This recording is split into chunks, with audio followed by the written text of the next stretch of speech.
algunas personas puede ser que ya han tenido el COVID, dentro de los exámenes de laboratorio que te dejan, ¿no? Uno de ellos es justamente el dímero D, entonces otros valores, el recuento de glóbulos blancos y la proteína C reactiva, ¿no? Entonces imagínense, tienen un nivel considerable. Y también los pacientes con periodontitis tienen una mayor probabilidad de desarrollar una respuesta inmune e inflamatoria aberrante. Imagínense qué importante, ¿no? Hemos escuchado mucho sobre la llamada tormenta de citoquinas, ¿no? Que tantos problemas, ¿no? Y tantas complicaciones trae a los pacientes COVID, ¿no? También me pareció interesante esta revisión, ¿no? Que habla sobre cómo la aspiración de bacterias periodontopatógenas, ¿no? Debido a la mala higiene oral, podrían contribuir a la complicación, ¿no? A la complicación de la enfermedad, ¿no? Y acá voy a leer este párrafo. Acá tenemos un cuadrito de este artículo que es muy interesante, ¿no? Que nos explica también cómo los periodontopatógenos pueden justamente agravar esta condición, ¿no? Entonces, pues la periodontitis se ha relacionado estrechamente con la neumonía en pacientes hospitalizados o que necesitan ventilación asistida. Esta asociación puede deberse principalmente a la aspiración de patógenos bacterianos que residen en la cavidad oral, principalmente dentro de las bolsas periodontales.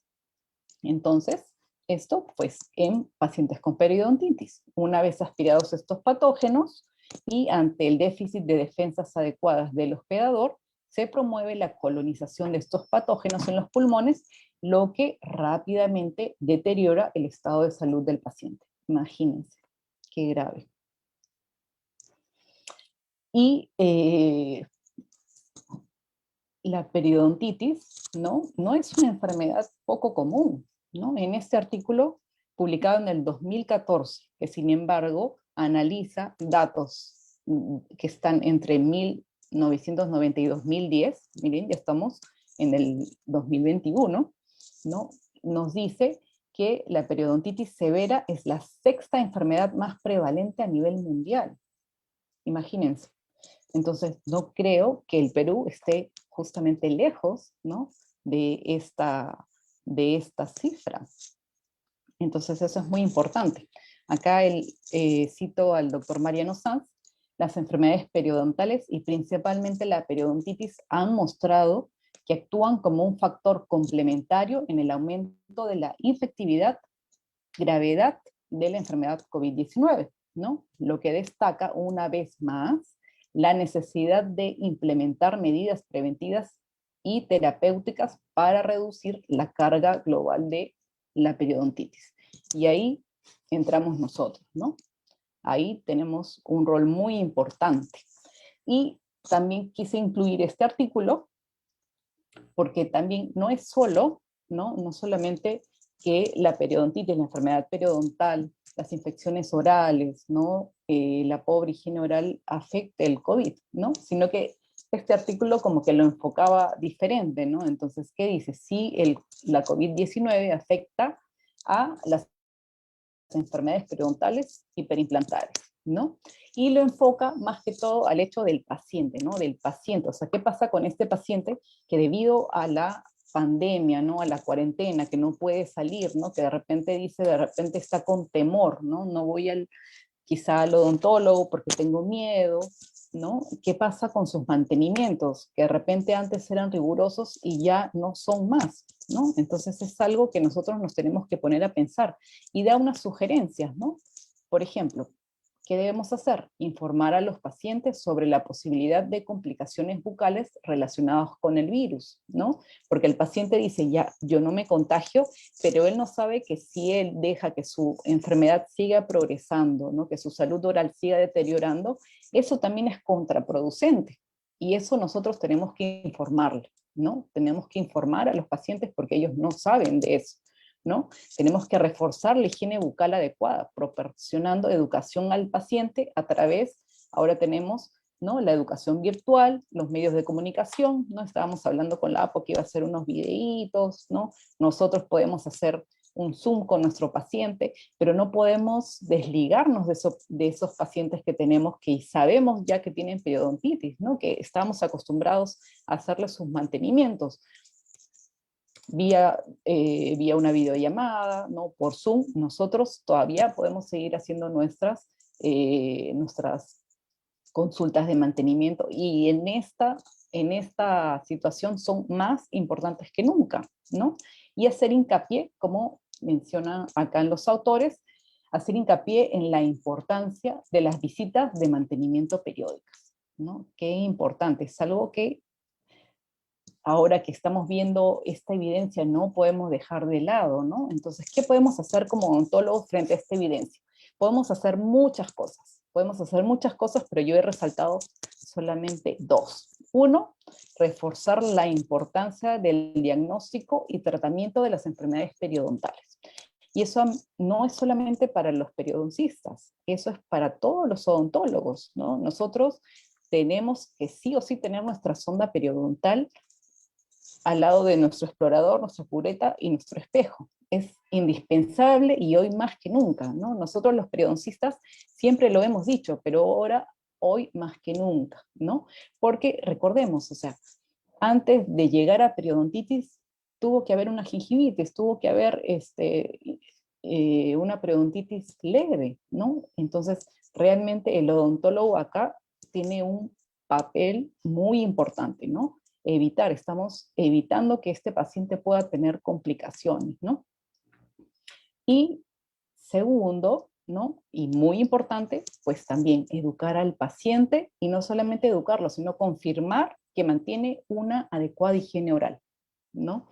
Puede ser de repente presencialmente, o como hablamos ahora, también hay formas virtuales, ¿no? Ya hay muchas maneras en las que uno puede mantener ese nexo con nuestros pacientes y nosotros verificar que él realmente está teniendo un régimen adecuado, especialmente si ya tiene la enfermedad periodontal, ¿no?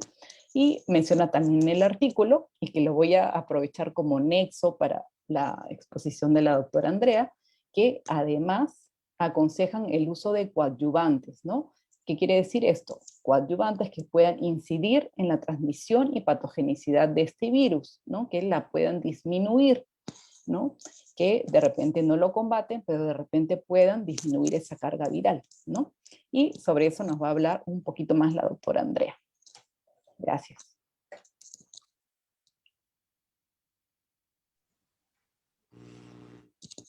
Gracias, doctora, por su brillante participación. Me parece que la información está súper actualizada, creo que nos viene bien a todos los periodoncistas y creo que a los odontólogos en general, porque hay una serie de información que está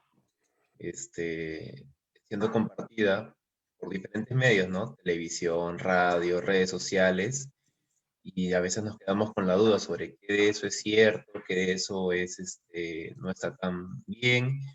Y como estabas comentando, todo esto está cambiando rápidamente, ¿no? Lo que estamos conversando ahora, quizás dentro de unos meses ya cambió y hay Exacto, algunos nuevos conocimientos.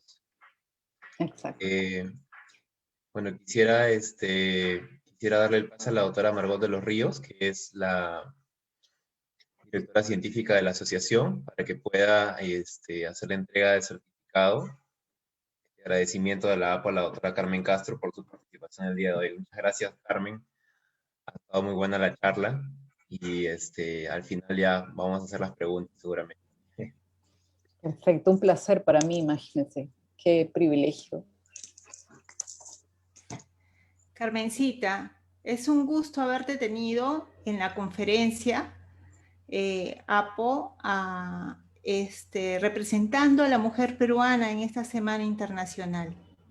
Para nosotros ha sido muy valiosa tu exposición y conociendo tu trabajo, este trabajo que estás haciendo en la difusión de artículos sobre el COVID-19, te hicimos esta invitación ya que es un tema tan actual y tan necesario para la población odontológica.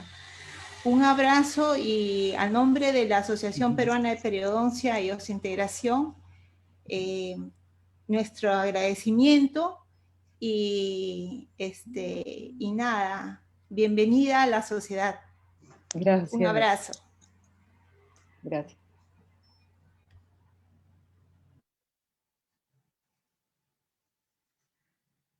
Bien, ahora vamos a anunciar que el día de hoy se va a realizar el sorteo entre los asistentes que hayan pedido el certificado, abonado por el certificado, y los asociados APO. Se van a sortear 5 botellas de 2 litros de Periogar, gracias a Colgate, y 5 canastas de productos de Entaid, entre todos los asistentes y los asociados APO. Así que estén atentos al sorteo que se va a dar al finalizar el evento. Ahora a continuación quisiera darle el pase a la señorita Diana Ramírez, representante de uno de nuestros auspiciadores el día de hoy, la empresa BioHorizons, que quiere darnos un mensaje y compartir con nosotros un video.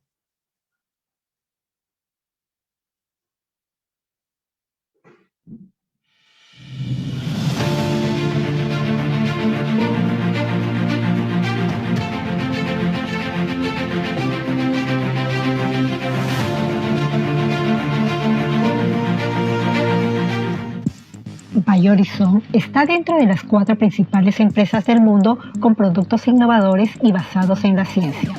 Somos la primera empresa de implantes dentales en incorporar biomateriales en nuestro portafolio de productos, pioneros en el diseño de implantes internos cónicos en varios tipos o modelos que se ha convertido en lo estándar en la industria.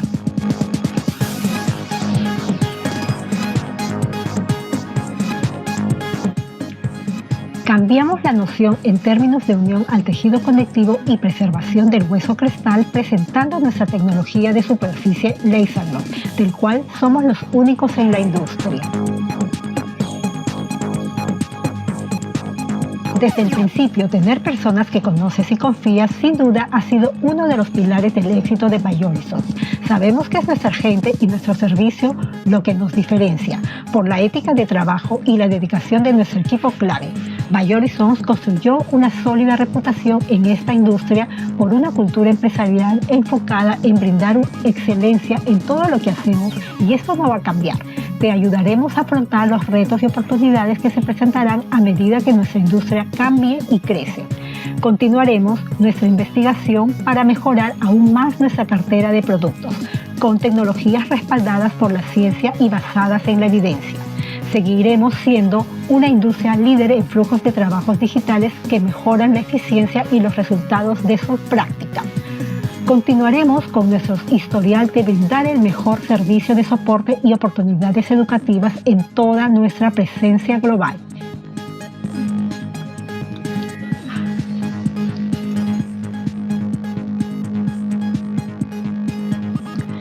Nuestra misión es simple: mejorar la calidad de vida para pacientes con dientes perdidos, proporcionando productos innovadores y estamos en más de 90 países y estamos trabajando muy duro para asegurar que nuestro completo portafolio de productos continuará evolucionando para cumplir con las necesidades de nuestros clientes y pacientes. Gracias por ayudarnos a lograr 26 años de sonrisas de ingeniería y saludos a los próximos años. BioHorizons.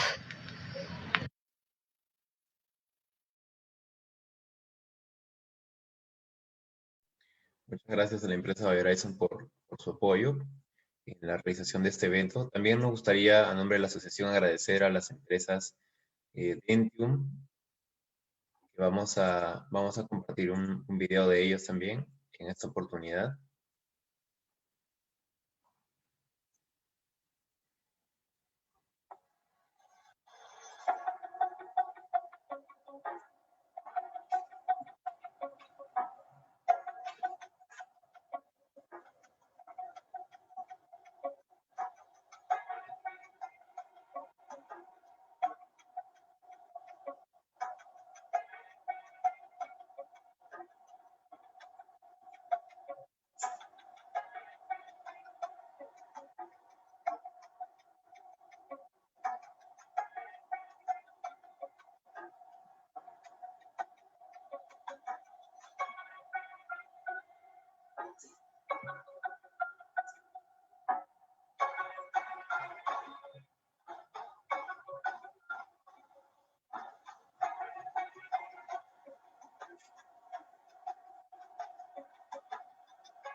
Trial version.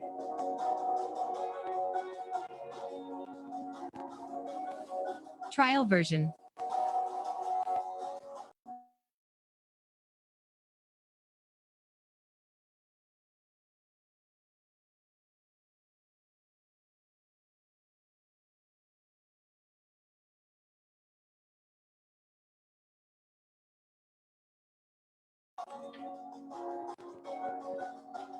Trial version.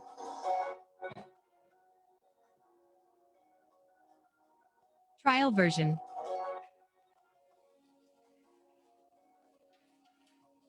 Trial version.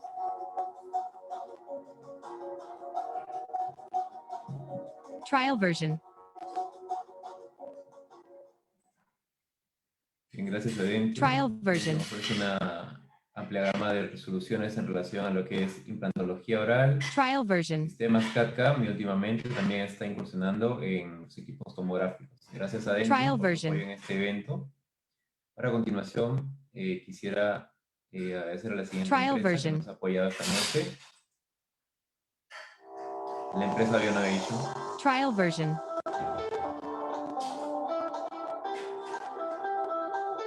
Trial version.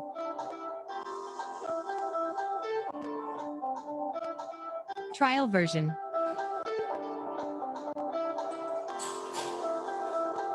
Trial version.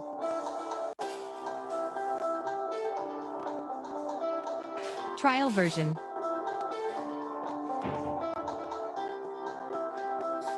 Trial version.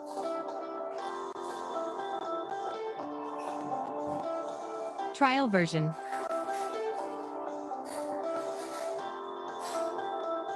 Trial version.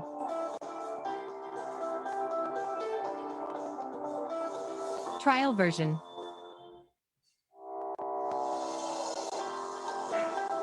Trial version.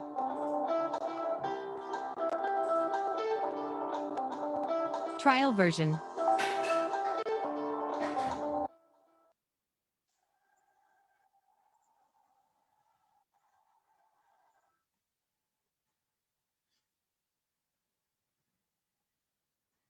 Bien, gracias a nuestros auspiciadores, a BioHorizons, a Dentio y a Bionovation por su apoyo constante en todas las actividades de la Asociación Peruana de Periodoncia y Desintegración. Las tres empresas tienen soluciones en implantología oral y en biomateriales y están comprometidas siempre con la formación y en la educación de los profesionales que se dedican a la implantología oral. Muchas gracias. A continuación quisiera presentarles a la doctora Andrea Vergara, que va a compartir con nosotros el siguiente tema, o va a continuar con el tema de hoy.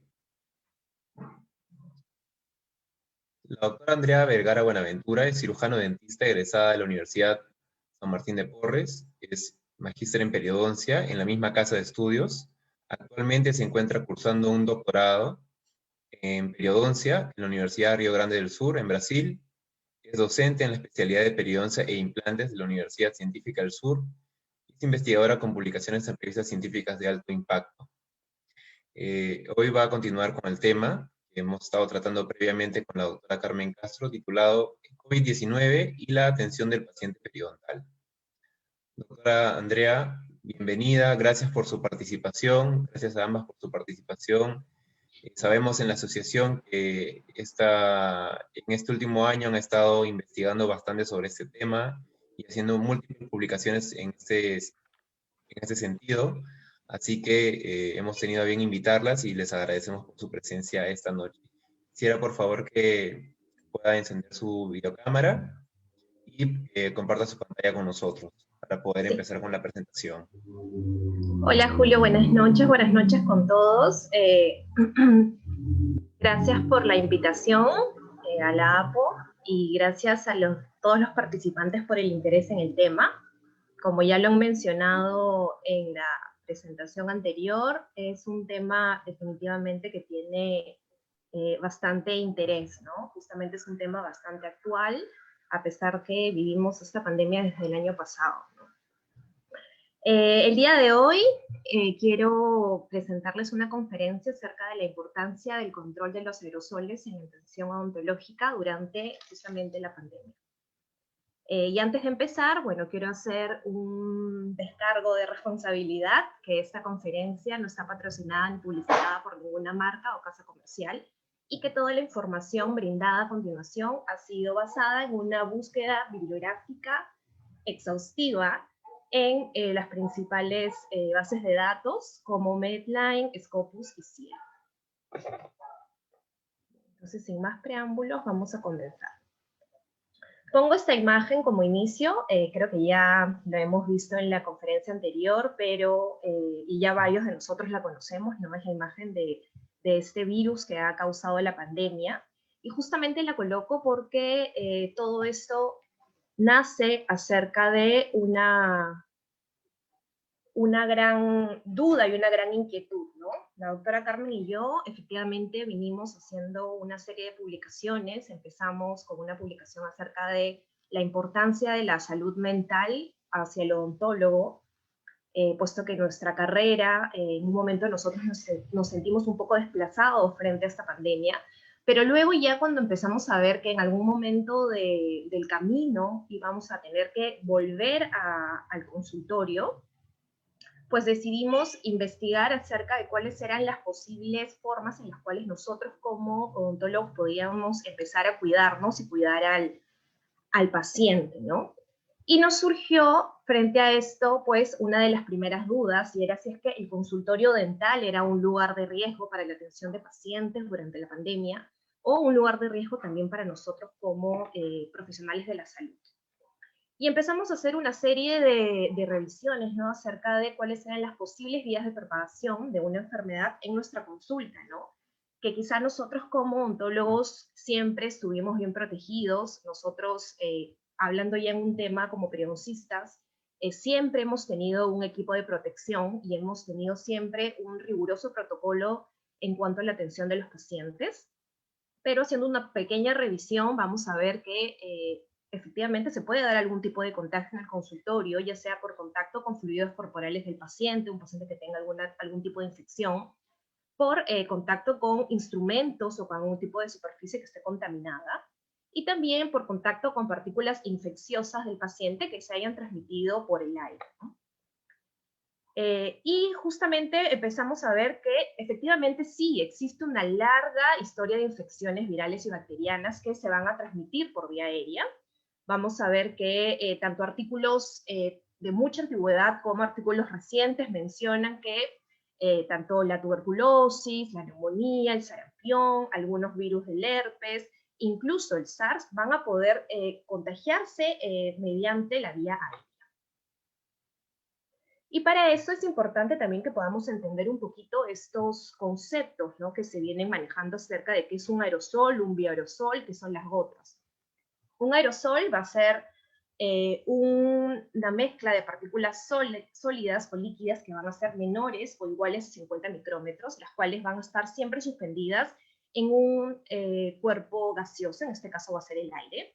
Los bioaerosoles van a hacer exactamente lo mismo, la única diferencia es que va a poseer microorganismos vivos y es justamente lo que a nosotros nos preocupa en este tema, ¿no? Y finalmente las gotas van a ser partículas líquidas mayores a 50 micrómetros que, a diferencia de los aerosoles y debido a su gran densidad y peso, van a caer mucho más rápido a la superficie. Entonces nosotros en el consultorio vamos a ver que el manejo de las gotas, que pueden estar o no infectadas, pueden ser de fácil remoción y de rápida remoción después de la atención dental. Pero nuestra principal preocupación va por la generación de bioaerosoles, ya que estas, al quedar suspendidas en el aire, van a permanecer por mucho más tiempo, lo cual de repente va a venir a complicarnos un poquito en el tema de los intervalos de citas. Ya se ha demostrado, ¿no? Efectivamente, esa es una imagen que fue extraída de un artículo publicado el año pasado en la revista International Journal of Oral Science, que es un artículo bastante citado, el artículo de Penck. Es una revisión narrativa, pero ya desde esta publicación se empezó a llamar la atención acerca de cómo el paciente en el consultorio dental podía desencadenar diferentes rutas de transmisión del COVID-19, ¿no? En este caso. se vio que la generación de aerosoles en la práctica dentaria,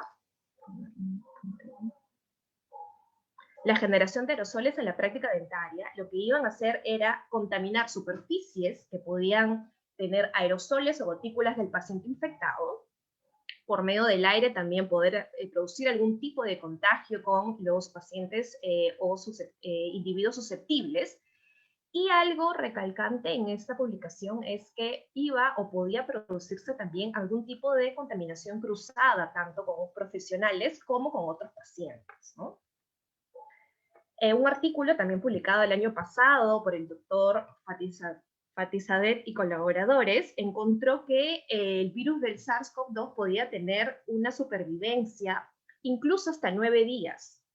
Y lo encontró justamente en mayor cantidad de días en las superficies de plástico, ¿no? Hay otras que encuentran también en superficies de metal, mayor cantidad de días, y también se ha encontrado que incluso a temperaturas más bajas este virus tiende a tener una mayor supervivencia.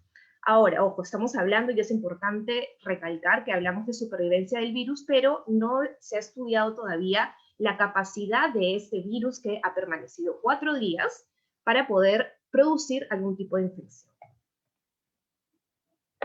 Por otro lado, al momento de poder investigar sobre si es que había alguna manera de poder producir una limpieza, una desinfección de todas estas superficies que estaban contaminadas por aerosol o poder reducirnos, se encontró que en cuanto a COVID-19 no se encuentra todavía literatura al respecto.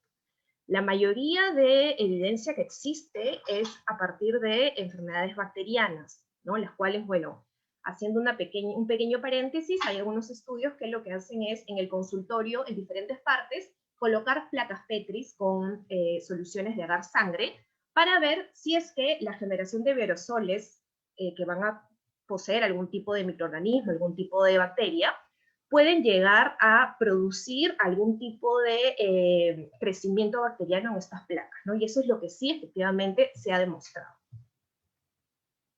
Entonces, como hecho uno y respondiendo a esta primera pregunta, que es la que todos nos hemos hecho, no existe aún algún reporte sobre la infección del COVID-19 en un consultorio dental. La mayoría de transmisiones y estudios que se han realizado hasta la fecha son basados en interacciones entre la comunidad y también en lugares intrahospitalarios, ¿no? Pese a esto, no significa tampoco que no se dé la transmisión. Y otra de las preocupaciones que teníamos entonces a partir de esta primera premisa es, entonces, ¿cuál es la preocupación frente a este virus, ¿no? Si todavía no hay evidencia. Y bueno, hay que recordar, ya la doctora Carmen habló un poco al respecto, ¿no? Y es importante siempre recordar que este es un virus de la familia de los coronavirus que va a tener una membrana y una envoltura lipídica, y sobre esta membrana se encuentran estas proteínas, que son justamente las que dan la característica de corona, y por eso es que se llaman de esta forma, que son la famosa spike protein, la cual va a tener una gran afinidad por los receptores de la enzima convertidora de angiotensina 2, y que además de que este receptor se encuentra en células de pulmón, de hígado y de otras partes del cuerpo, de la esofaringe, por ejemplo, también se va a encontrar en tejidos mucosos intraorales, ¿no? Esto ya se ha demostrado. Se ha encontrado en encía, en epitelio escamoso no queratinizado, células del dorso epitelial de la lengua y también en glándulas salivales. Por otro lado, también lo que ya se ha venido investigando es que existe una gran cantidad de virus que se va a excretar continuamente en la saliva de los sujetos que están infectados, ¿no? Por eso es que ya se está considerando hacer algunas pruebas de diagnóstico a partir de hisopados salivales. Y por tanto también se ha creado una hipótesis en cual nos dice, ¿no?, que la saliva podría ser o presentar un reservorio del virus. Por otro lado, ¿no?, vemos que los procedimientos de cirugía oral, la colocación de implantes dentales, las extracciones dentarias complejas, ¿no?, que van a utilizar justamente las turbinas, el uso de ultrasonido, las piezas de manos, entre otros, producen salpicaduras, aerosoles y bioaerosoles, ¿no?, porque estos van a tener también una generación al tener contacto con saliva que pueda estar infectada por el paciente. Y esto es muy importante y llama mucho la atención en nuestro ámbito periodontal, porque como vemos, muchos de estos procedimientos los vamos a realizar nosotros diariamente como periodoncistas. Algo que es muy importante y no hay que olvidar es que tanto los portadores sintomáticos como los asintomáticos pueden transmitir el virus del SARS-CoV-2 a través de varios modos de transmisión, ¿no? A través, por ejemplo, de carga salival. Y algo que es muy importante también recordar,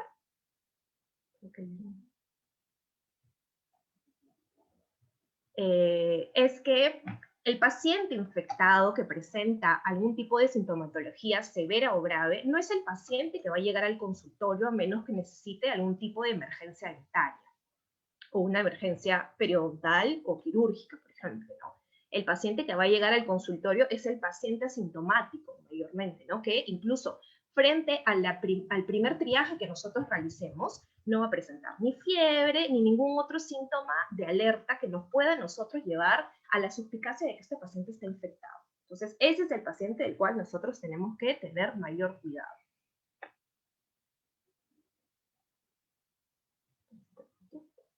Entonces, como hecho número 2, vamos a poder concluir que, basado en infecciones previas, existe la evidencia y la preocupación por un posible contagio de infección cruzada durante la consulta dental. Entonces, sí amerita como periodistas y como odontólogos, pues tener esta preocupación de ver cuáles son las medidas que nosotros podríamos tomar para poder evitar estos aerosoles, ¿no?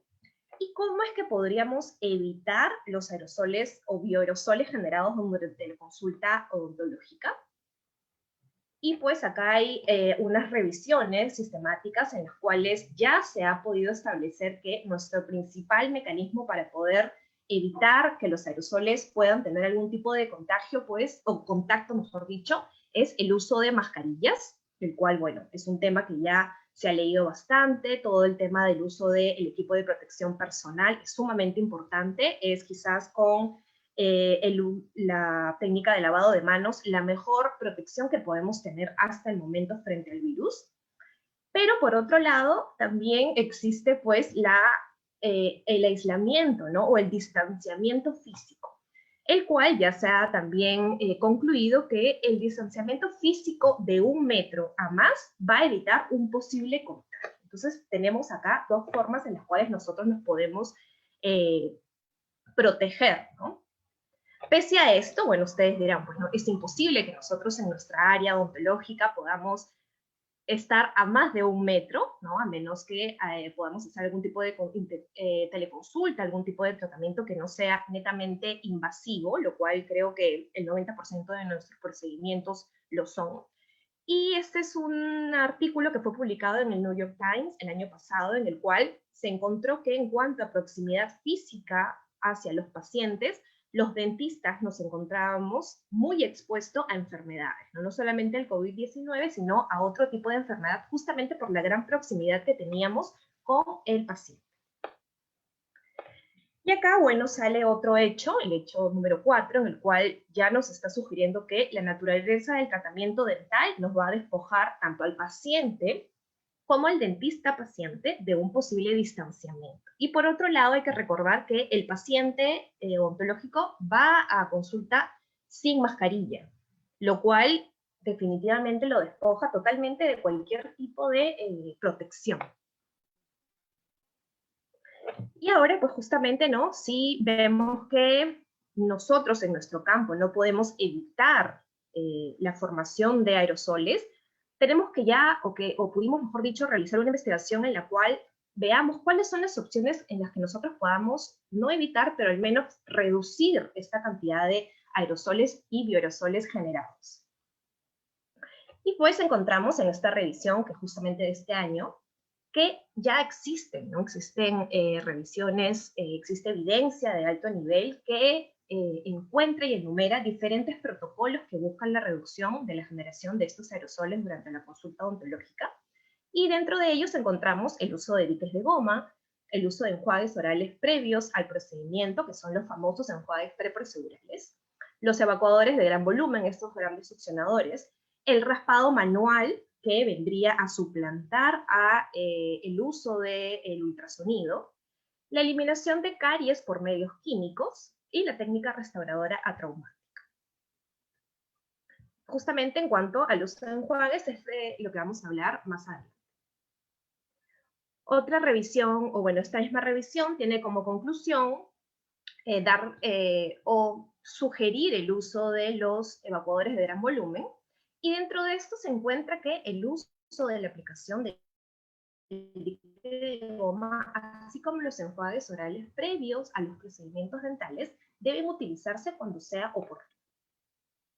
Una revisión sistemática, ¿no? Y justamente es el fundamento donde nace toda esta ola, por decirlo así, acerca del uso de enjuagatorios bucales para poder prevenir, viene de evidencia basada en otras enfermedades, ¿no? Existe mucha evidencia acá, esta es una revisión sistemática del 2019, si no me equivoco, de la doctora Marui, es el grupo del doctor Claudio Panuti, en el cual han hecho una revisión acerca de diferentes ensayos clínicos donde ya se ha demostrado que existe una eficacia de los enjuagatorios preprocedurales para reducir microorganismos en los aerosoles.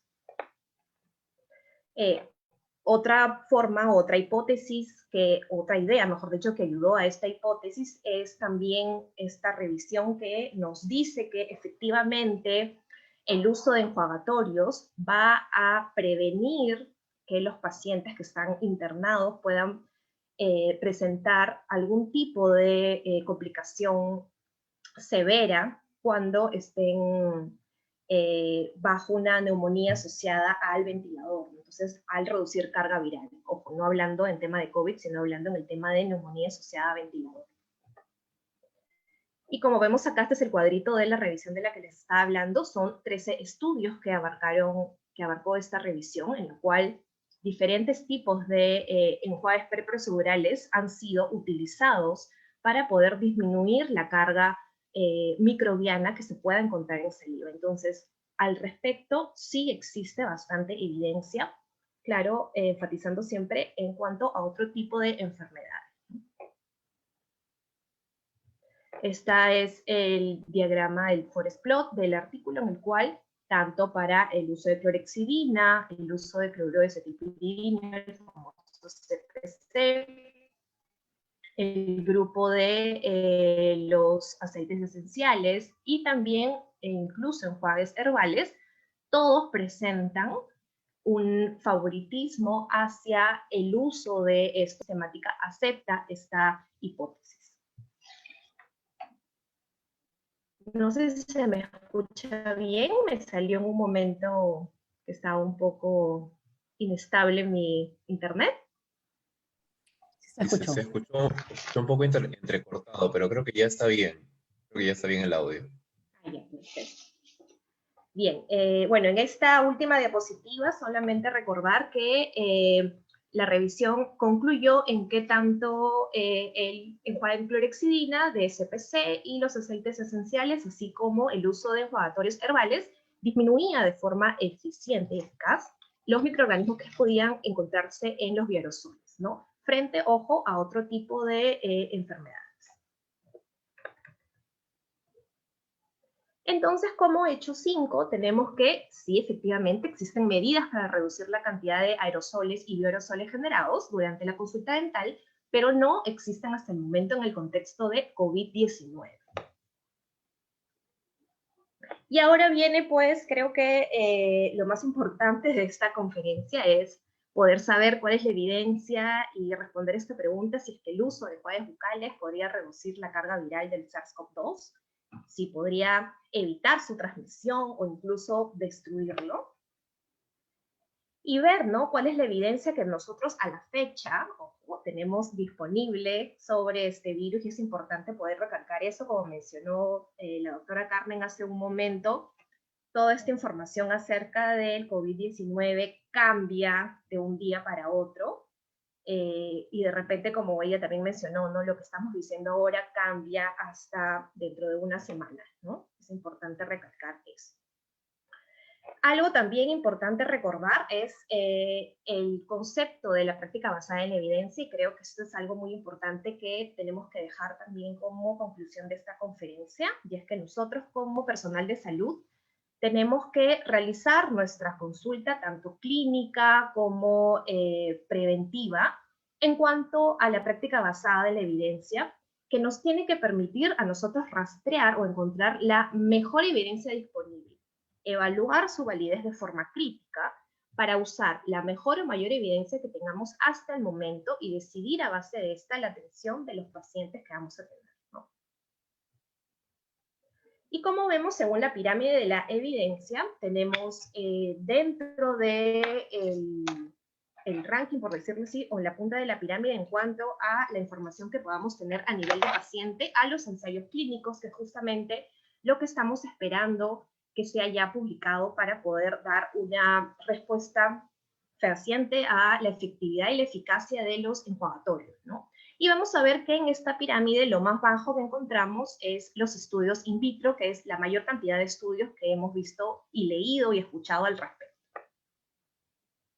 Por otro lado, algo muy importante que lo aprendimos junto con la doctora Castro durante el doctorado es esta famosa frase o palabra compuesta que es muy sonada en lo que es salud pública, y es el principio de precaución, el cual va de la mano acerca de poder decidir la mejor evidencia que tengamos al respecto, hasta que se encuentre una prueba científica más sólida que pueda rechazar lo que nosotros estábamos utilizando, ¿no?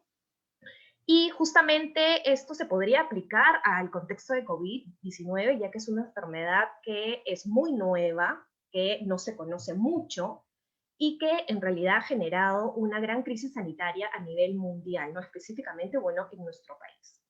Eso sí es muy importante, que el principio de precaución necesita una evaluación continua, por lo cual siempre los invito a que se mantengan actualizados al respecto y que siempre hagan una lectura crítica a todo documento que llegue a nuestras manos.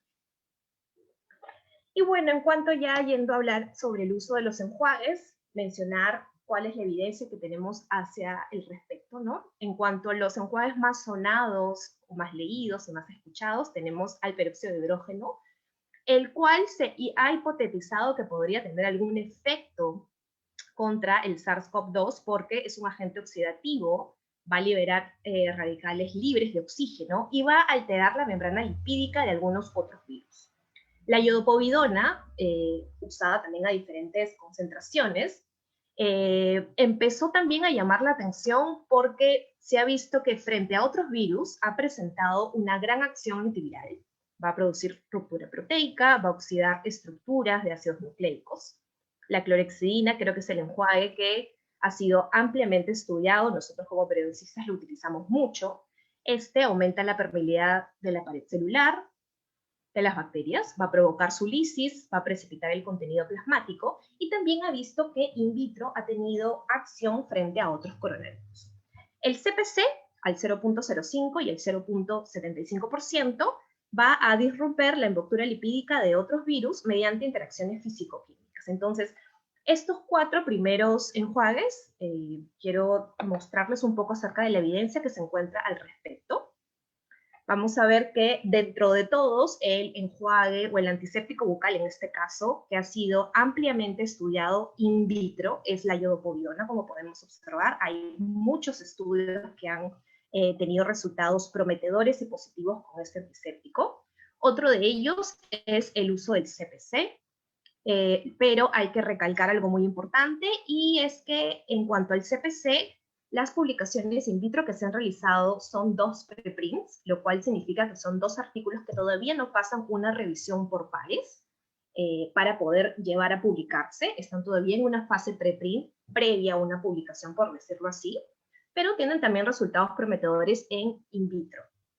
Por otro lado, la clorhexidina tiene algunos resultados a favor y en contra, al igual que los aceites esenciales, específicamente los que tienen etanol en su composición. Otros tipos de enjuagatorios que también he podido encontrar al hacer esta revisión, bueno, los aceites esenciales, la omnipidina y la poliaminopropilbiguanida. Creo que nuevamente se me escucha un poco entrecortada. Bueno, estos últimos enjuagues son los que van a presentar menor evidencia in vitro, pero también he podido encontrar algún tipo de evidencia sobre ellos.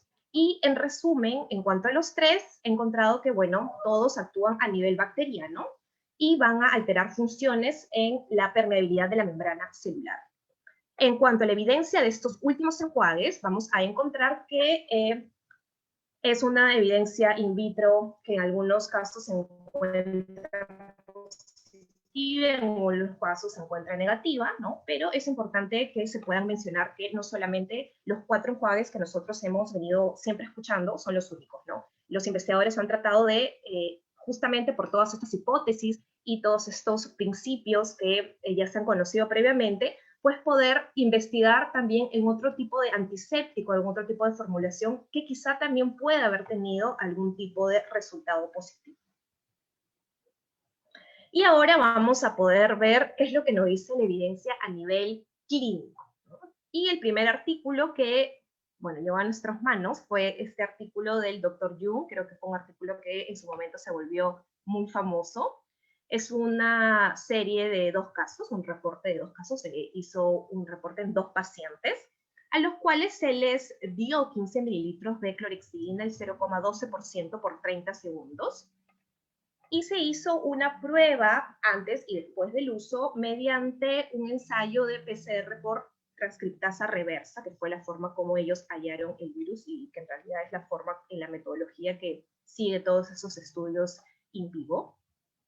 Y encontró que hubo una disminución efectivamente de la carga viral en saliva 2 horas después o hasta 2 horas después de utilizar la clorhexidina, ¿no? Vemos acá en la imagen que después de las 2 horas los valores del virus vuelven a subir, ¿no? La carga viral. Otro estudio que también nos habla acerca de resultados in vivo, es decir, en paciente, es una comunicación corta de la doctora Martínez Lama, la cual hizo también un reporte en 4 pacientes a los cuales se les dio 15 mililitros de povidona iodada al 1% por 60 segundos, 30 segundos a nivel bucal y 30 segundos a nivel de nasofaringe. De la misma forma se dio el SARS-CoV-2 por PCR de transcriptasa reversa, pero en este estudio hay algo en particular, puesto que de los 4 pacientes, solo, bueno, todos dieron positivos en saliva, pero solo 2 dieron positivo para SARS-CoV-2 en la zona nasofaringe. Y justamente fueron estos pacientes los cuales tuvieron las disminuciones significativas de la carga viral, la cual se mantuvo por lo menos 3 horas. Entonces, por ahí es importante, como siempre les menciono, leer el artículo completo. Otro estudio, bueno, podríamos decir que es el primer ensayo clínico que se ha podido reportar en Singapur por parte del grupo del doctor Seneviratne, en el año pasado también, en el cual se hizo, bueno, un ensayo clínico en 16 pacientes, hicieron una comparación entre 4 grupos de estudio, donde se dieron a 4 pacientes, no recuerdo exactamente la cantidad, pero un primer grupo se les dio 5 mililitros de povidona iodada al 0,5%, a un tercer grupo 20 mililitros de CPC al 0,075%, y el último grupo, que fue el grupo control, 15 mililitros de agua estéril. Todos por 30 segundos, de la misma forma, hallaron el SARS-CoV-2 por PCR transcriptasa reversa. Y en este estudio lo que se encontró fue que hubo una disminución del virus al comparar tanto agua, el grupo que había recibido agua estéril, versus CPC, a los 5 minutos hubo una diferencia significativa. Y también hubo una diferencia significativa al comparar el grupo que había recibido agua estéril versus el grupo que había recibido CPC y el grupo que había recibido povidona iodada a las 6 horas, ¿no?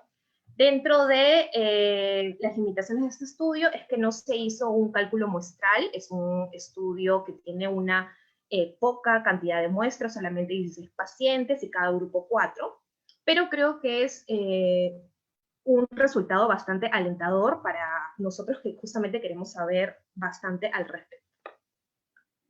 Otro estudio es un estudio piloto, son algunos resultados preliminares de del estudio del doctor Kotznauer del 2020, del año pasado también, en el cual se hace un estudio en 12 pacientes para poder evaluar el peróxido de hidrógeno en este caso. Se les dio 20 mililitros al 1% por 30 segundos, De la misma forma, fue la misma metodología para guiar el SARS-CoV-2. Y lo que se pudo ver es que el peróxido de hidrógeno al 1% no redujo la carga viral intraoral en sujetos positivos al SARS-CoV-2 después de 30 minutos de haber aplicado el enjuague, ¿no? Entonces, esta comunicación corta, este estudio piloto, nos da un resultado desalentador, y justamente en este momento es que podría aplicarse este principio de precaución, ¿no? Porque justamente el peróxido de hidrógeno era uno de los productos que venía ampliamente recomendado, incluso en varias guías se veía, pero ya con este estudio piloto, que espero que a futuro pueda darnos el resultado final, un resultado con más cantidad de pacientes, pues nos está diciendo, o nos está ya recomendando el no uso de este producto. Y finalmente este año, en el 2021, el doctor Genesan ha mandado una carta científica sobre el uso de povidona yodada en 24 pacientes, a los cuales les dio 25 mililitros de este producto al 1%. Los pacientes tenían que hacerse un enjuagatorio bucal 4 veces. Luego de ello, aplicarse en ambas fosas nasales 2.5 mililitros del spray también del mismo producto. Y finalmente, una aplicación de una pomada también de povidona yodada al 10%. Entonces, el paciente estaba altamente recibiendo grandes cantidades de povidona yodada. De la misma forma, hallaron el virus por ensayo PCR transcriptasa reversa. Y ellos encontraron, miren, que el uso de povidona yodada no influyó en los cambios de cuantificación del ARN viral a lo largo del tiempo, ¿no? Entonces, también esta carta científica nos da un resultado desalentador para el uso de yodopovidona. Entonces, acá es un pequeño resumen de los estudios clínicos que ya les he mencionado, ¿no? Recordar siempre, algunos son series de casos, otros son ensayos clínicos en poca muestra, estudios piloto, ¿no? Y el último, como ya vimos, una revisión, un ensayo clínico, perdón, en 24 pacientes, ¿no? Un grupo recibió la povidona yodada y el otro grupo agua estricta. ¿Y qué es lo que nos dice al respecto ahora, ¿no? Ya hemos visto a nivel, como les mencionaba, en la pirámide de la evidencia, a nivel paciente, lo que nos dice. Ahora vamos a ver qué es lo que nos dice a nivel de estudios, ¿no? De data ya publicada, que vendrían a ser las revisiones sistemáticas.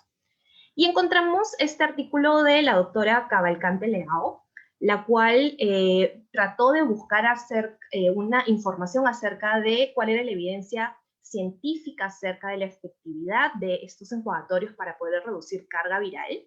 Y ella concluye que, según la evidencia disponible, la yodopovidona al 1 y 7% parece ser el enjuague bucal más eficaz para reducir la carga viral.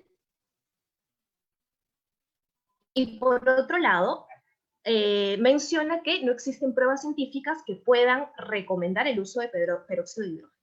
Pero ya acá hay algo muy importante, y es lo que yo les mencionaba, de siempre leer las letritas chiquitas al momento de que nos llegue algún paper o un artículo a nuestras manos. Y es que las conclusiones de esta revisión sistemática se basan en 2 artículos que no han sido estudiados con respecto al SARS-CoV-2, ¿no? Son 2 estudios in vitro, ambos del doctor Eggers, uno del 2015 y otro del 2018, en los cuales ni siquiera existía todavía, no teníamos todavía información acerca del coronavirus 19. Entonces, como les mencionaba, siempre hay que leer con mucho cuidado las conclusiones y ver bastante la metodología del artículo que nos llega a nuestras manos.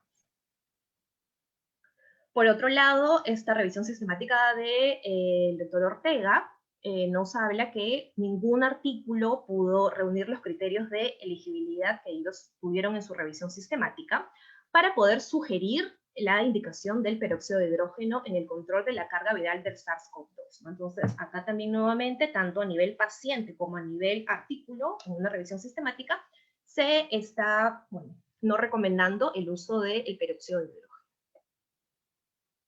Finalmente, una revisión del grupo de el doctor Burton hizo 3 revisiones sistemáticas que fueron publicadas, están publicadas en la Cochrane Library, que intentan pues responder a las preguntas si es que el uso de antimicrobianos, enjuagatorios con algún tipo de antiséptico bucal, puede evitar que haya algún tipo de transmisión, si es que puede evitar, o mejor dicho, proteger al equipo, al personal de salud, si incluso puede mejorar los resultados de un paciente que tiene ya una infección confirmada por COVID-19, o si puede o no reducir la carga viral que se encuentra en los aerosoles. Y en las 3 revisiones ellos no encontraron ningún artículo que pueda ser impedido, ¿no? Esas son las conclusiones que tienen estas 3 revisiones sistemáticas.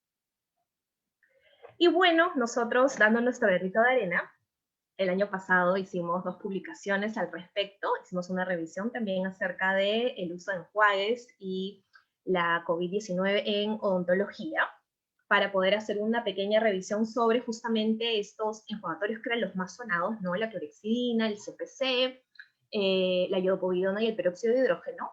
Y luego también hicimos una revisión sobre el uso de la povidona iodada, ¿no? Una revisión narrativa con la doctora Castro. Nosotros como conclusión, ¿no? Dentro de las limitaciones de esta revisión, sugerimos en su momento el uso de enjuagues preprocedurales en la práctica dentaria para reducir el uso del SARS-CoV-2 previo al procedimiento dental, ¿no? Y esto es algo muy importante que quiero que también quede en mente y grabado, y es que estos estudios, todos los que se han hecho hasta el momento, es en cuanto al uso de enjuagatorios para disminuir la carga viral en un momento, ¿no? No se ha hecho todavía un estudio para algún tipo de enjuague de uso diario. Como mencionaba yo en el artículo, es como enjuague de tipo preprocedural, y la evidencia que existe en cuanto a la revisión que les mencioné de la doctora Marui, que sí ha encontrado que existe una reducción de carga microbiana, ya está eso muy comprobado, es en el uso de enjuagues preprocedurales, ¿no? Hay que recordar que todos estos productos son antisépticos bucales que van a ser utilizados una vez a la semana, una vez al mes, cuando el paciente vaya al consultorio, ¿no? Es muy importante que nosotros le recalquemos a nuestro paciente y eduquemos a nuestro paciente para que no adquiera estos productos y los utilice de forma rutinaria. He escuchado, han venido a mi consultorio pacientes que han dicho, escuché a tal doctor que me recomendaba tal enjuague y lo estoy utilizando todos los días para poder tener algún tipo de prevención. Y esto es muy importante informar al paciente, ¿no? Porque nosotros ya sabemos que estos antisépticos, los cuales son prescritos, van a tener también alguna serie de efectos adversos que a la larga o también a corto plazo podrían generar, en lugar de algo bueno, algo negativo en nuestros pacientes, ¿no? Entonces es importante informar eso.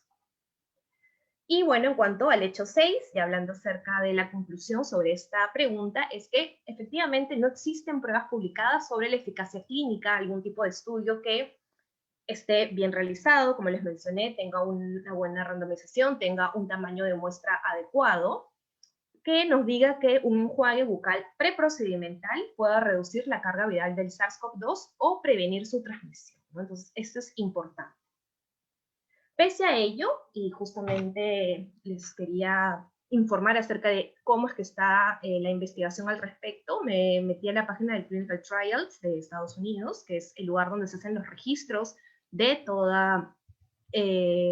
todo ensayo clínico que quiera publicarse, y vemos que hay 26 estudios, 26 ensayos clínicos que todavía no se publican, ojo, esos están en protocolo, hay algunos que ya están completados, como pueden observar aquí, ¿no?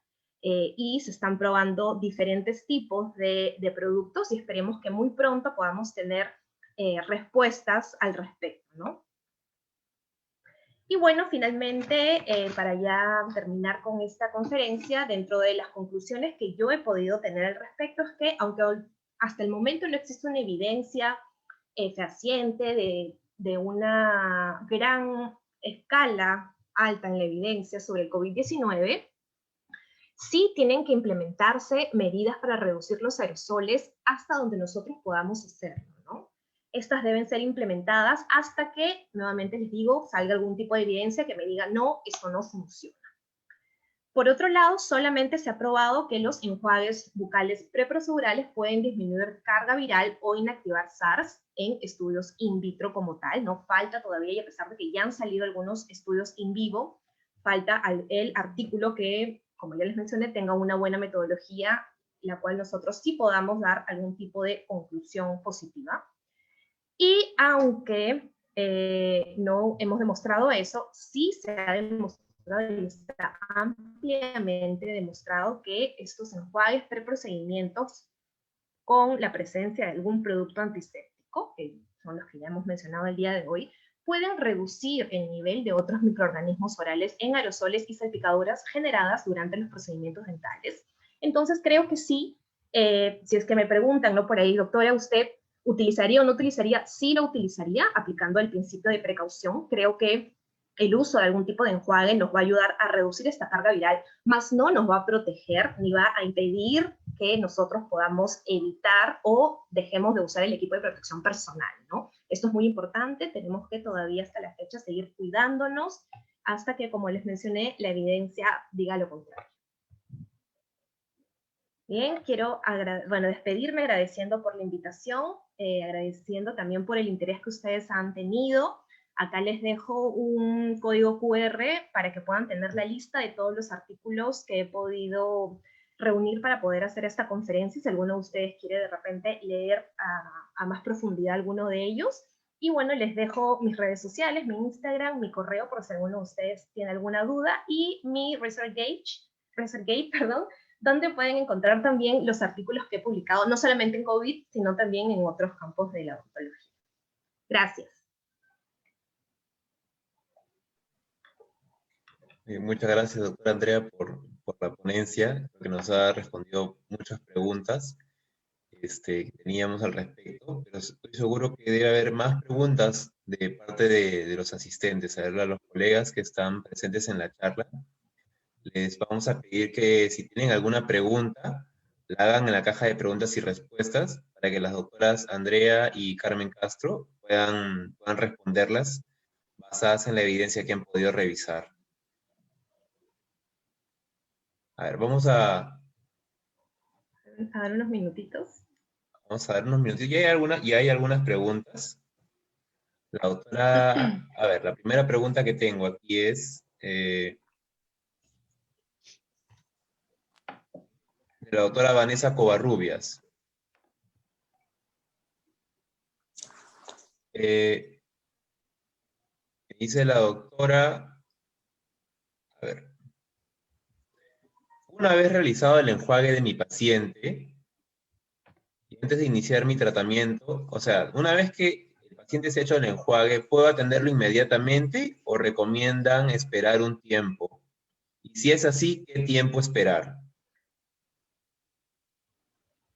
Bueno, si la pregunta va en cuanto a COVID-19, al SARS-CoV-2, lo mínimo de tiempo que hemos podido leer son 30 minutos, ¿no? Que es el momento donde empieza a reducir la carga viral, pero siempre recordando que en realidad lo que a nosotros nos va a proteger, más que en sí el uso del enjuague, es todo el tema del EPP que nos está protegiendo, ¿no? Y justamente esa es una pregunta de la doctora Yanina Limay, que nos está preguntando cuál es el EPP que nosotros recomendamos. Bueno, en realidad hay bastante ya literatura al respecto, ¿no? Que para el profesional de salud no nos recomiendan el uso de las mascarillas quirúrgicas, sino estas mascarillas que van a tener un nivel mayor, ¿no? Mínimo las NK95, las N95 sería lo ideal. Y siempre utilizar las mejores barreras que podamos tener para ello, ¿no? Si también podemos utilizar el face shield, pues también utilizarlo junto con la mascarilla, ¿no? Recuerden que otra de las vías de entrada del virus es los ojos, la conjuntiva, y que aunque a través de la conjuntiva lo que dice la evidencia no es que llegas a enfermarte, si yo tengo virus en conjuntiva y luego me toco nasofaringe, pues sí hay un tipo de contaminación indirecta, ¿no? O también, por ejemplo, pude leer que a través de las lágrimas, ¿no? Podía darse en el momento. Entonces, hay que tratar de buscar todas las formas que se puedan utilizar para protegernos. Otra pregunta que quisiera hacerles a ambas es, hemos hablado de varios colutorios, de varios productos para usar como un enjuagatorio preprocedural. ¿Qué colutorio y qué dosificación, cuánto tiempo usan ustedes en sus prácticas privadas con sus pacientes? Sí, bueno, las dos contestamos, creo, esta pregunta. A ver, empiezo. En realidad, en cuanto al uso de, recordemos que nosotros lo que estamos recomendando son como enjuagues preprocedurales, ¿no? Ahí justo también veo que hay una pregunta que nos habla acerca de si el CPC es el enjuagatorio con menos efectos negativos. Sí, si lo usamos a diario, ¿no? Esto es otro tipo de indicación. Nosotros hablamos del enjuague preprocedural que va a ser utilizado una vez al paciente, por ejemplo, a menos que, bueno, atendamos al paciente durante toda una semana seguida, pues lo atendemos todos los días, ¿no? Pero en realidad es algo un poco complicado, ¿no? Entonces, en realidad, cuando hicimos la revisión, encontramos que frente a una sola dosis, ni siquiera el uso de la iodopovidona, que muchas veces tiene creo que se me fue en internet, el componente de generar algún tipo de disfunción, no se presentaba porque era solamente una dosis, ¿no? Monodosis estamos hablando.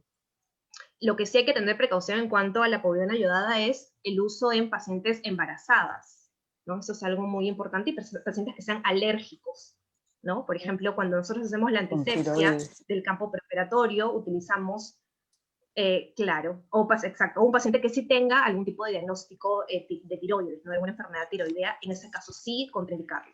Pero en algún otro efecto adverso, en realidad ninguno. Creo que el único que no utilizaría hasta la fecha, después de haber hecho esta revisión, es peróxido de hidrógeno, ¿no? Que creo que es el que nos dice ya que técnicamente no funciona. Pero de ahí, bueno, podremos utilizar, creo que el uso de la clorexidina con el CPC, que es, creo que como periodistas siempre lo hemos usado, es un protocolo que lo podríamos seguir usando muy bien en el consultorio. Ujú. Bueno, yo en mi práctica privada comencé, como hemos comenzado haciendo estas revisiones, yo quería no solamente que se quedara en la parte clínica, sino que también quería probar, por ejemplo, al principio, ¿no? Cuando se estaba dudoso de la evidencia acerca de la oxigenada, de la iodopovidona, yo los he probado todos, ¿no? He hecho, por si acaso, la mezcla de la iodopovidona es al 20%, no es la misma concentración que usamos para la limpieza extraoral, ¿no? Entonces lo he probado yo con mis pacientes también para ver qué ellos sentían, ¿no? No es tan agradable la iodopovidona, pero bueno, frente a la necesidad, ¿no? Y viendo que habían ciertas evidencias, ¿no? Ya bueno, extensamente ya lo he explicado súper bien Andreita y no voy a tocar el tema de nuevo, ¿no? Pero frente a la evidencia, volví de nuevo a la clorexidina, ¿no? Con el cetilpiridino y me parece que a nivel del paciente es el que genera. Es que el paciente de por sí ya está más habituado también a ese saborcito. Es un poco más fuerte que el del uso diario, pero igual me parece que hay mejor recepción de parte del paciente, ¿no? Que por ejemplo la iodopovidona, nosotros de repente en la parte odontológica solo lo usamos extraoral, pero por ejemplo los otorrinos lo usan muchísimo para la parte de desinfección en muchísimos procedimientos, ¿no? Ha sido, incluso leímos algunos reportes que lo utilizaban por larga data, ¿no? Hasta un año de uso continuo y no presentaba complicaciones, ¿no? Obviamente en dosis diferentes a las que usamos para la limpieza extraoral. Entonces, pero igual, ¿no? El hecho de que el paciente vea tu vasito así medio marroncito y todavía lo prueba y tiene ese sabor medio peculiar, no tuvo mucha aceptación en mi consultorio y volví a lo clásico. Igual que con el peróxido, problema, ¿no? ¿no? El peróxido tampoco, ¿no? Además que el peróxido tiene otras implicaciones, ¿no? Entonces no justifica seguir esos riesgos, ¿no? Si hay otros que puedes utilizar perfectamente. En cuanto a la dosificación, a los detalles, ¿no? ¿Cuántos mililitros? ¿Cuánto tiempo? O si eso no es muy importante, ¿cómo lo están usando? Sí, nosotros, bueno, en el Es muy artículo justo similar, ¿no? que publicamos, sí, eran Lo que 15 cambia es la mililitros, forma 30 como lo segundos. haces. Ajá. La forma como lo haces, digamos, ahora en esta situación, tú antes le decías al paciente, se enjuagaba así, y ya, no le explicabas, ¿no? En cambio ahora le dices, enjuáguelo, trate de que llegue hasta el fondo de la garganta, ¿no? Varias posiciones, trate de que llegue a los cachetes, o sea, le explicas mucho más cómo tiene que ser el enjuague, ¿no? Porque no es como el enjuague que uno solía hacer, ¿no? Eso me parece que es más Claro. lo que ha variado. Hasta con reloj, ¿no? Ahora ya los pacientes. Claro, ahora ha cobrado una importancia mayor, ¿no? Bien, yo quisiera también tocarles, solamente para reforzar la idea sobre el uso de los colutorios. Como ustedes bien han dicho, se ha estado promoviendo su uso como un mecanismo de disminución de la transmisión del COVID, disminución de la infectividad del COVID, dándole un mensaje al público en general de que usando colutorios, usando enjuagatorios bucales, podrían ellos estar protegidos frente a una infección por COVID-19. Entonces, me parece que es importante que reforcemos ese mensaje que ustedes han podido encontrar en sus estudios, en la revisión que han podido hacer. Bueno, Andrea lo mencionó, ¿no? O sea, en ningún momento se dice que es como un agente de protección, ¿no? Lo que se busca más que todo es reducir la carga viral, ¿no? Pero en ningún momento es que con el colutorio tú te vas a sentir protegido o que por algún momento vas a dejar de usar mascarilla porque acabo de usar mi enjuague. No hay absolutamente ninguna evidencia que avale eso. Exacto. Y algo también importante que deberíamos educar a los pacientes es la prescripción del uso de estos antisépticos, ¿no? Porque Sí. justamente al final son antisépticos bucales que la mayoría no son para uso diario, ¿no? Si bien algunos sí, frente, ojo, a otras enfermedades, porque también me pareció ver una preguntita en el chat que decían cuál es el enjuagatorio que puedo utilizar diario. ¿Para qué? ¿No? Para el tema de COVID no hay ningún tipo de evidencia que justifique el uso diario de algún colutorio.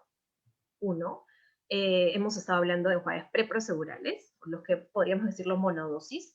Y por otro lado, si es para otro tipo de enfermedad, ya meritaría una evaluación periodontal, ¿no? Hablando ya que es nuestra especialidad al respecto, exacto, diferente, y que esté prescrita, ¿no? Siempre recordemos, los enjuagues son coadyuvantes, ¿no, chicos? Recordemos toda esta clasificación del tratamiento de la enfermedad periodontal, ya sea gingivitis, periodontitis, tiene que ir acompañado siempre de una terapia mecánica, caso de gingivitis, ya sea profilaxis, descentraje, más enjuague, igual es coadyuvante como el uso de una pasta dental, ¿no? No es nada milagroso que solamente utilizando ya no voy a tener enfermedad periodontal. Esto es algo importantísimo que tenemos que dejarle también como mensaje a los pacientes.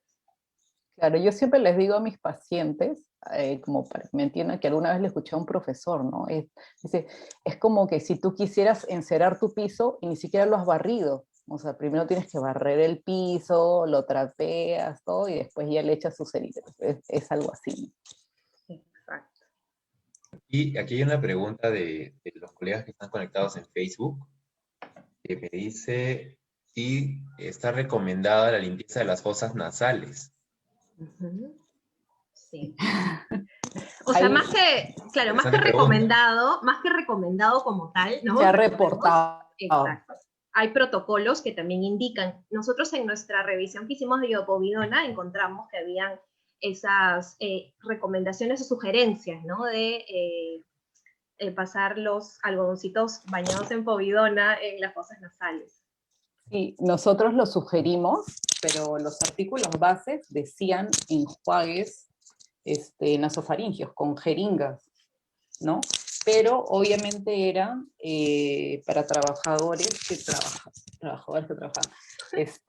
doctores que estaban en la primera línea, ¿no? Y que trabajaban directamente, de repente anestesiólogos que entubaban a los pacientes con COVID, ¿no? Claro, UCI, entonces, ¿no? Sí, entonces ellos sí habían varias cartas al editor, algunas revisiones en los que se sugería lavado nasal, ¿no? Entonces nosotros consideramos que era realmente un exceso para el tipo de digamos, contacto que nosotros tenemos, ¿no? O sea, nosotros vamos a estar protegidos. El paciente no va a estar de repente tosiendo ahí sintomático, no vamos a entubar, ¿no? Tenemos riesgo, sí, ¿no? Pero de todas maneras es otro nivel de riesgo, ¿no? Bien, hay una pregunta también del doctor Juan Yancari que dice, ¿qué se sabe sobre el uso del bicarbonato de sodio? En cuanto al menos, bueno, Yo sí no he leído nada. sí, la No sé. evidencia que podemos buscar en bases de datos, no hemos encontrado acerca del bicarbonato de sodio. Con respecto a COVID. Sí, con respecto a COVID, no. Encontré, por ejemplo, algún tipo de enjuague a base de cítricos. Hay un enjuague que, bueno, no lo venden acá, lo venden en Estados Unidos, el Citrox, pero que tampoco, cuando ya me metí a investigar más el tema, no había evidencia, había por ahí alguna sugerencia que se dio en una carta al editor. Incluso, bueno, me llamaron a hacer la revisión para poder, como revisor de este artículo, justo fue por eso que me involucré en el tema.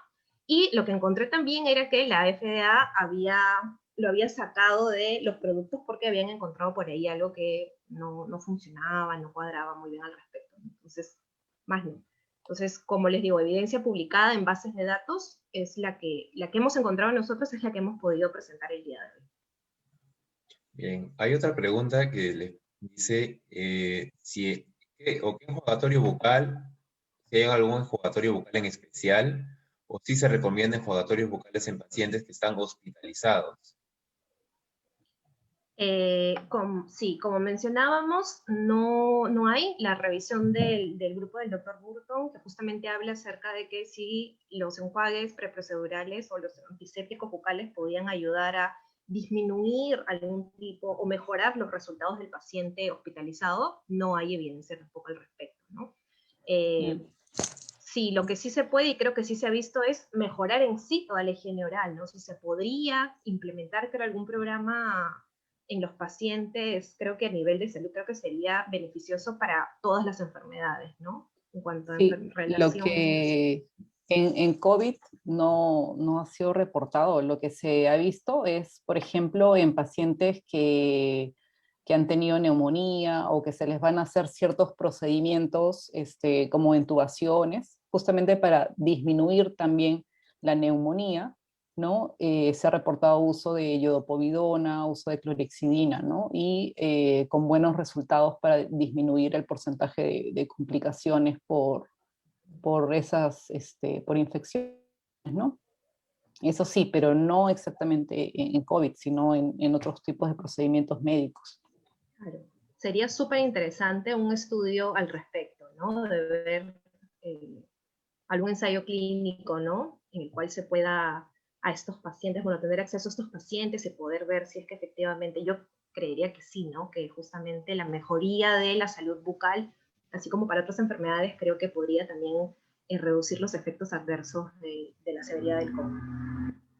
Sí, sería interesante que estuviera dentro del protocolo, ¿no? De los pacientes que comienzan a presentar sintomatología COVID, que se les haga un descarte, ¿no? Ya que estamos viendo que las infecciones orales, la enfermedad periodontal puede generar complicaciones en estos pacientes, ¿no? Entonces podría ser una buena sugerencia que como parte del protocolo se haga un descarte, no se les haga una atención a los que están todavía en un estadio leve, ¿no? Obviamente esto es algo polémico porque generalmente el odontólogo, si el paciente es COVID positivo, generalmente el paciente se va a cuarentena, ¿no? Y es muy difícil que haya un contacto o un tratamiento, ¿no? Pero, sin embargo, debido a lo que hemos estado viendo, sí tendría cierta importancia, ¿no? Importancia claro, y relevancia para el paciente. Quizá algún manejo hospitalario, ¿no? Ajá, un manejo hospitalario. No en un consultorio privado. Exacto. Bien, ya las preguntas se están poniendo un poco más complejas. Estoy viendo acá unas preguntas. Sí, son complejas, entonces para Andrea. Están bastante interesantes, no sé si haya evidencia al respecto. Hay una que nos pregunta, a ver, dice, ¿qué cuidados debería tomar en pacientes que ya han sido dados de alta por COVID y vienen al consultorio de periodoncia para realizarse una limpieza dental? Ya han sido dados de alta. Claro, los de cuidados COVID. desde nuestra parte creo que, bueno, acá como mencionas ya es un tema más complejo, es un tema que ya involucra las recomendaciones que dé su médico tratante, ¿no? El médico internista, en este caso el médico infectólogo. Pero si es que ya pasó el tiempo, ya salió el momento de contagio, pues nosotros igual, o sea, el tema no es que si mi paciente es COVID positivo o no es COVID positivo, lo vamos a tratar diferente, ¿no? Ahora creo que es No. como pasó en los años, si no me equivoco, 80 con el tema del VIH, ¿no? O sea, que se empezó toda esta cadena de la bioseguridad. Nosotros, todo paciente ahora que llega es como si el paciente fuera un paciente potencialmente COVID positivo, ¿no? Por decirlo así, ¿no? Suena un poco Es gracioso, cierto. pero es lo que tenemos que ya tener mentalizados, ¿no? Entonces, no va a haber ningún tipo de diferencia al momento de atenderlo, ¿no? Tenemos que seguir el mismo protocolo de cuidado y de protección. Es más, nosotros debemos de actuar como si nosotros también fuéramos COVID positivos. Es así, es doble vía. O sea, yo Sí. me cuido tanto como que si yo potencialmente pudiera contagiarte, ¿me entiendes? Y me cuido como que si tú potencialmente me pudieras contagiar. Así es que se actúa y no, así el paciente viene así con su esto, doctora, yo me he tomado mi prueba de COVID, nada, no cambia nada el protocolo sigue siendo sumamente estricto. Ujú. Bien, acá hay una pregunta que dice si es recomendable o qué tan recomendable es realizar profilaxis y destartaje a pacientes con COVID, o sea, COVID positivos con sintomatología moderada. Bueno, lo acabamos de mencionar, ¿no? Sí, justamente. Ahora, lo que sí yo no tengo información es si está habilitado también un tema de la atención en el hospital, ¿no? Porque sé que hay también odontólogos que trabajan dentro de los hospitales, los grandes unidades como tal. Sí, No sé el si está detalle implementado. sería que igual esa atención, de repente si estamos hablando de pacientes COVID leve o moderado, de repente también viene a ser una atención ambulatoria, ¿no? Porque sabemos que ahorita solo están siendo hospitalizados los casos graves, ¿no? Entonces también sería como una atención ambulatoria que, no sé, pienso que va a llegar el momento que se generen esas atenciones debido a la evidencia, ¿no? Que está saliendo por las complicaciones tan, que pueden tener por las infecciones orales, ¿no? Claro. Algo Pienso que también en camino a eso estamos yendo.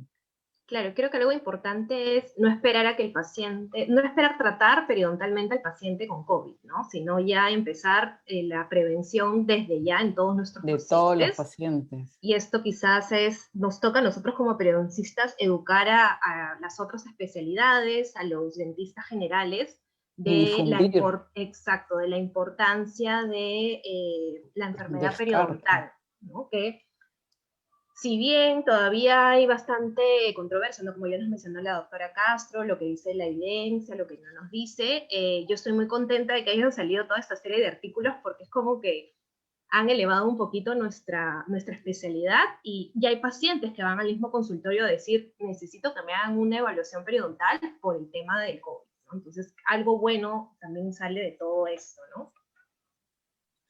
Sí. Bueno, para finalizar, me gustaría otra vez reforzar un concepto que ya lo han tratado ustedes, ya lo han mencionado. En relación a la publicación que hizo el grupo en Qatar con el doctor Mariano Sanz, en el que encontraron una asociación, ¿verdad? Y estudiaron cómo influía la presencia de periodontitis en la severidad o las complicaciones de los pacientes que tenían COVID-19, ¿no? ¿Cuáles serían los puntos clave, lo que deberían llevarse los asistentes a este evento como mensaje para sus prácticas? Empiezo yo. Bueno, No sé. O empiezo eh, yo. como prefieras. Empiezo yo. O no. Ya que Bueno, ahí yo un poco al final de mi exposición pienso que lo más importante es justamente un poquito lo que estaba redondeando y concluyendo Andrea, ¿no? Lo importante y que nosotros como periodistas siempre hemos sabido lo importante que es la prevención, lo que es la higiene oral, ¿no? Entonces, en estos momentos en los que definitivamente el COVID-19 pone en perspectivas muchas cosas, pues el paciente está muy enfocado en cuidarse, ¿no? En que no quiere salir, en que no quiere arriesgarse, y es muy fácil que descuide, especialmente el paciente que ya está diagnosticado con periodontitis, ¿no? Es muy fácil que pueda descuidar su tratamiento, ¿no? Y ya vemos que podría sufrir complicaciones, ¿no? Entonces es una alerta para nosotros, ¿no? Que no dejemos de pasar de repente una llamada, de repente las consultas virtuales, ¿no? Explorar un poco, pero nosotros de por sí ya sabemos la importancia de los mantenimientos, ¿no? Y que ahora, ¿no? Por esta realidad de repente hemos bajado la guardia, ¿no? Entonces es el momento de no despertar, porque es muy importante, ¿no? Es muy importante que estos pacientes vengan a sus controles y los que no tienen enfermedad periodontal, prevenir que no vayan a caer en una enfermedad periodontal, ¿no? La higiene bucal ha tomado una importancia muy relevante, ¿no? En estos días. Bien, Sí, totalmente de acuerdo con Carmen, ¿no? Y como justamente estábamos mencionando hace un momento, la prevención tiene que ser, bueno, es, ¿no? A nivel de salud epidemiológica la primera línea de combate, pero creo que a nosotros se nos ha olvidado un poquito eso y es de frente el tema del tratamiento, ¿no? Educar más tanto a nosotros como a los profesionales, a nuestros colegas, que en realidad la prevención es lo más fácil y es lo más barato que puede existir, no solamente frente a COVID, sino frente a muchas enfermedades. Creo que ustedes también están viniendo, bueno, la APO haciendo algunas conferencias en cuanto a relación de enfermedad periodontal con otras enfermedades sistémicas. También hay bastante evidencia al respecto. Y es sumamente importante eso, ¿no? Mejorar la salud bucal del paciente frente a la prevención de otro tipo de enfermedad, ¿no? Y más aún si es un paciente que ya tiene otra comorbilidad, perdón, como una enfermedad con diabetes, ¿no? Artritis reumatoide, por ejemplo, que, ¿no? También un tema bastante de interés, etcétera. bueno, yo les agradezco por su tiempo, por su participación, por responder todas las preguntas que hemos tenido. A ver, aquí en el Facebook, bueno, hay un comentario de una doctora, una colega asociada a APO, que trabaja en un hospital público y nos comenta que a todos los pacientes ellos los están atendiendo, con o sin COVID, Claro, ¿no? Entonces, perfecto. justo lo que nos estaban preguntando, y creo que, como decían ustedes, tenemos que pensar que todos son potenciales pacientes infectados, ¿no? Y nosotros también podríamos estarlo y no Claro. saberlo. Bueno, nuevamente les agradezco por su tiempo, por su buena disposición, por las excelentes revisiones de literatura que hemos tenido. Creo que ha sido muy productivo para todos esta noche poder escuchar, ¿no? Toda la evidencia resumida, justamente los puntos claves y poder tener las ideas claras, ¿no? A veces se escucha, como les comentaba antes, una cosa por ahí, una cosa por allá, y a veces uno no sabe ya en qué creer, ¿no? Bueno, en nombre de la APO les agradezco y quisiera invitar a la doctora Margot de los Ríos para que pueda hacer presente el certificado de participación para la doctora Andrea Vergara. Lo voy a poner en pantalla. Doctora Andrea Vergara, quiero agradecerle en nombre de la Asociación Peruana de Periodoncia y Osseointegración por su brillante exposición en esta Semana Internacional de la Mujer y felicitarlas por las publicaciones y revisiones que vienen haciendo en revistas indexadas de alto impacto. En realidad les doy un fuerte abrazo y invitarlas. Las puertas del APO están abiertas. También invitarles no solamente a ustedes, sino a todos los que están en esta reunión, en realizar artículos científicos para el journal de la Asociación Peruana de Periodoncia. Van a haber premios y el mensaje creo que queremos brindar como sociedad es que sigamos cuidándonos contra el virus, ¿no? Puede ser que algunos de nosotros ya hayamos sido vacunados, pero las familias, los integrantes de las familias aún no. Entonces debemos de cuidarnos para proteger a todas nuestras familias. Un abrazo fuerte nuevamente y gracias por su brillante exposición, mis queridas exalumnas. Ay, sí, gracias, doctora. Gracias a Gracias, ustedes por doctora, la gracias invitación. por sus palabras. Y gracias por la asociación. Muchas gracias, esperamos contar con ustedes más adelante para seguramente tratar otro tema o quizás nuevamente con nuevas actualizaciones, con lo que vaya apareciendo en la evidencia. Muchas gracias. Y ahora quisiera pasar algunas informaciones sobre nuestros auspiciadores del evento de esta noche. Vamos a agradecer a la empresa BioUnite, que nos está auspiciando esta noche.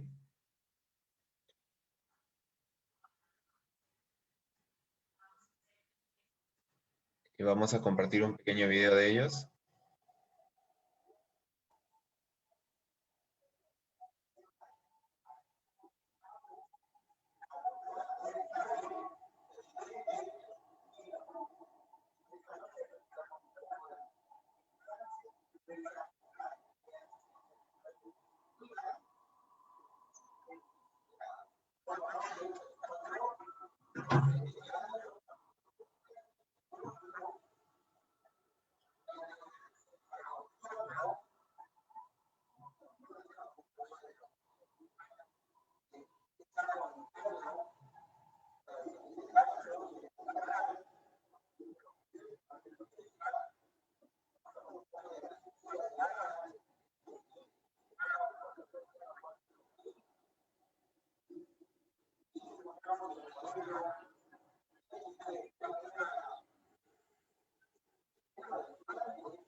En diferentes medidas disponibles. Trial version. El estudio que hemos hecho de superficie, estamos Trial version. en la dirección del Departamento Comercial del Perú para que nos puedan ustedes Trial contactar. version. Tienen los números de contacto en la pantalla. Y mostramos Trial version. también el tema de las promociones, de nuestras promociones que tenemos en implantes. Trial version. De 10, de 15 implantes, parte protésica, kit quirúrgico, Trial version. instrumentales, motores. Así que yo agradezco a cada uno de ustedes, doctores, Trial para poder version. servirnos. Y como siempre digo, la cirugía no se detiene. Un fuerte abrazo. Trial version.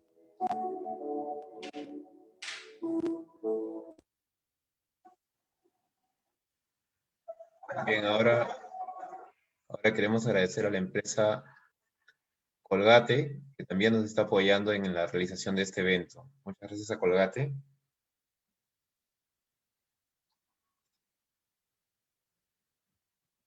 Les recuerdo a los participantes que si desean tener el certificado de este evento, deben registrar sus datos en el formulario que hemos compartido en el chat de acá del Zoom.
Muchas gracias a Colgate. Y para finalizar, los agradecimientos a nuestros auspiciadores, vamos a ver un video con información relevante sobre el tema que hemos tratado hoy.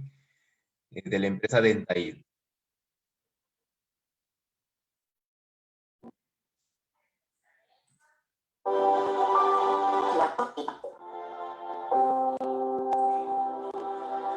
El mundo está sufriendo una Trial pandemia. version.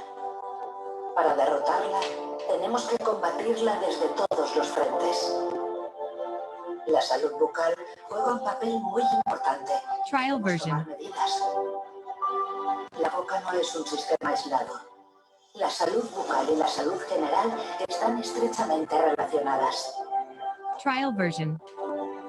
La boca es una vía de entrada y de transmisión para bacterias, hongos y virus.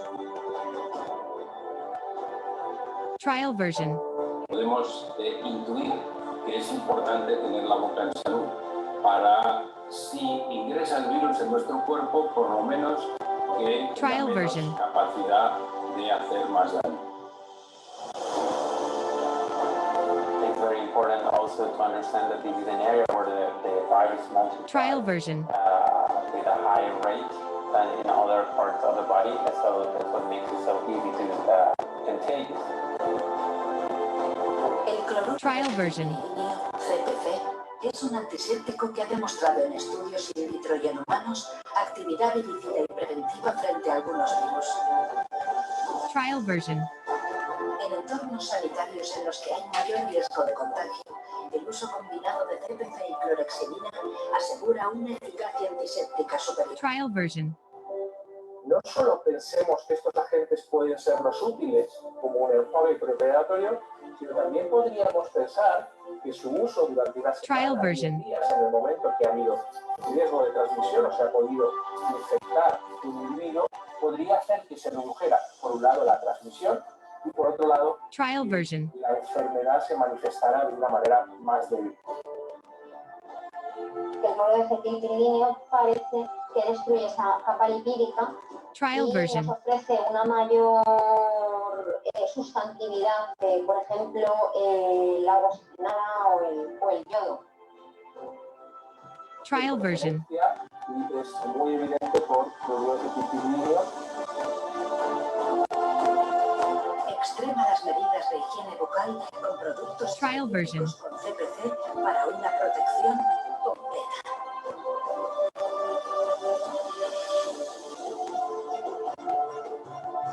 Trial version.